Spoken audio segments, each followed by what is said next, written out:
ভারতের উত্তরাঞ্চলীয় রাজ্য হরিয়ানার বিধানসভা নির্বাচনের বুথ ফেরত জরিপ কংগ্রেসের জয়ের আভাস দিচ্ছিল, কিন্তু আজ ফল ঘোষণা শুরুর পর তার বিপরীত চিত্রই দেখা যাচ্ছে। এটা স্পষ্ট, টানা তৃতীয়বার সেখানে সরকার গড়তে যাচ্ছে নরেন্দ্র মোদীর দল।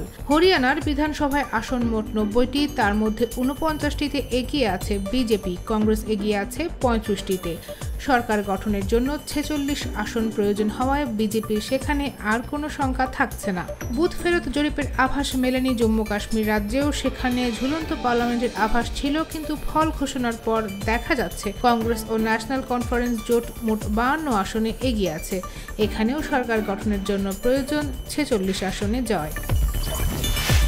তাইওয়ানের গত মে মাসের নির্বাচনের ফল ভালোভাবে নেয়নি চীন, কারণ তাতে জয়ী হয়ে প্রেসিডেন্ট হন লাই চিং-তে।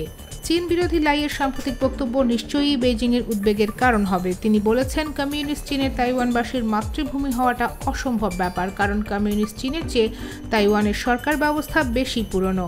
চীনের কমিউনিস্ট পার্টি বরাবরই তাইওয়ানকে নিজেদের অংশ বলে মনে করে, আর তা নিয়ে দুই পক্ষের বিরোধ বেশ পুরনো।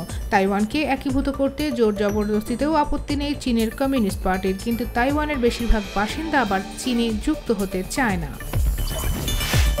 যুদ্ধ শুরুর বছর পূর্তিতে ইসরায়েলি হামলায় আবারও ঝাঁঝরা হলো গাজা। সোমবারের হামলায় অন্তত 77 জন ফিলিস্তিনি নিহত হয়েছে বলে খবর পাওয়া গেছে। এই হামলার পর গাজায় নিয়ন্ত্রণকারী ফিলিস্তিনি গ্রুপ হামাসও প্রতিশোধের হুমকি দিয়েছে। শুধু গাজায় নয়, ইসরায়েল হামলা চালাচ্ছে প্রতিবেশী মুসলিম দেশ লেবাননেও। সেখানে সাম্প্রতিক হামলায় হিজবুল্লাহ প্রধানও নিহত হন। টানা হামলার পর এবার জবাব দেওয়াও শুরু করেছে লেবাননের শিয়া সশস্ত্র গোষ্ঠীটি। হিজবুল্লাহ জানিয়েছে, প্রতিশোধ হিসেবে ইসরায়েলের হাইফা বন্দরে এবং তেল আবিবে একটি সামরিক ঘাঁটি লক্ষ্য করে ক্ষেপণাস্ত্র হামলা করেছে তারা।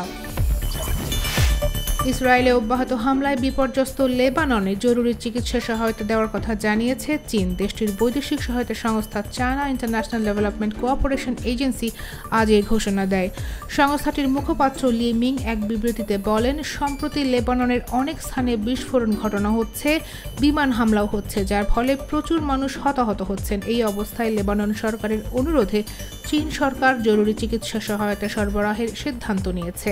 লেবাননে যুদ্ধ বন্ধ করে শান্তি ফেরাতে ইসরায়েলের প্রতিও আহ্বান জানিয়েছে চীন।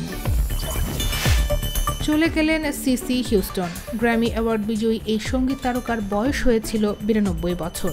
আলঝেইমার সহ নানা রোগে ভুগছিলেন তিনি। সিসির মেয়েও একজন সঙ্গীত ও চলচ্চিত্র তারকা, তিনি হলেন হুইটনি হিউস্টন। এদিকে দুদিন আগেই ভাইকে হারিয়েছেন পপ সম্রাজ্ঞী ম্যাডোনা। তার ট্যুর ডিরেক্টর হিসেবে কাজ করতেন ভাই ক্রিস্টোফার সিকন। 62 বছর বয়সে ক্যান্সারে আক্রান্ত হয়ে মারা যান তিনি। ম্যাডোনা তার ভাইয়ের চেয়ে 4 বছরের বড়। ক্রিস্টোফারের অন্ত্যেষ্টিক্রিয়ায় ম্যাডোনা বলেছেন, দীর্ঘদিন ধরে সে ছিল আমার সবচেয়ে কাছের মানুষ।